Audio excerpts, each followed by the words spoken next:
This one time that we were leaving the park, I had all three of my kids with me. So I had a 5-year-old, a 3-year-old, and a baby who is in the stroller. And we have a boundary in our family when we're about to cross the street, especially if my kids have been going through a phase where they're running, they're not listening around the street. You either have to be in the stroller or holding somebody's hand. And my husband was there too, so he was helping with the 2 little ones. But my 5-year-old did not want to hold my hand to cross the street. And in fact, she tried to run up and cross the street on her own. And I was like, Freya, stop, you have to hold my hand. And so I walked up to her and I grabbed her hand, and she had an absolute hysterical meltdown. I mean, in her life, she's almost 6. I can think off the top of my head like 3 or 4 huge meltdowns she's had. This was one of them, like top 3 by far. And so she is like sobbing, screaming, like melting to the floor, dead weight on the side of this like road at the park because she doesn't want to hold my hand.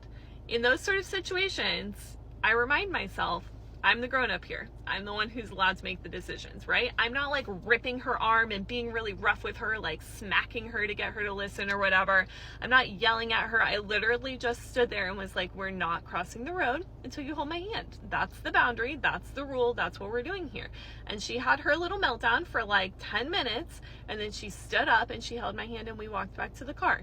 Now, it was like kind of a rough afternoon, but that is what I want to remind you. Like, in cases like this where the boundary is super serious, especially around safety, and you are fully committed to this is what the boundary is going to be in our family, you get to be committed to it. And there might be a few times where your toddler, your little one really is testing like, hey, is mom actually serious about this? Especially with things like this when your kids get older and you're not like putting them in the car or putting them in a stroller. It's like, hey, you have to stay next to me, or hey, you have to hold my hand.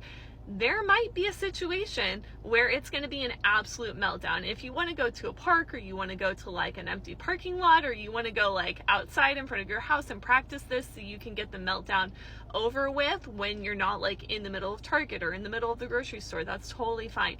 But you get to be in charge. I say this with like the most amount of love and respect. Like, I genuinely approach parenting as this like respectful, gentle parent where I'm always gonna approach my kids with this calm energy. I'm never gonna be mean. I'm never gonna be like super harsh. I'm never gonna be like punishing my kids for not listening. But if I have a boundary, I'm gonna hold it, and I'm gonna wait until they're ready to listen, or I'm gonna work through those moments where they're having a big meltdown or a tantrum until they kind of realize like, hey, this is a boundary that mom is serious about and she's going to listen.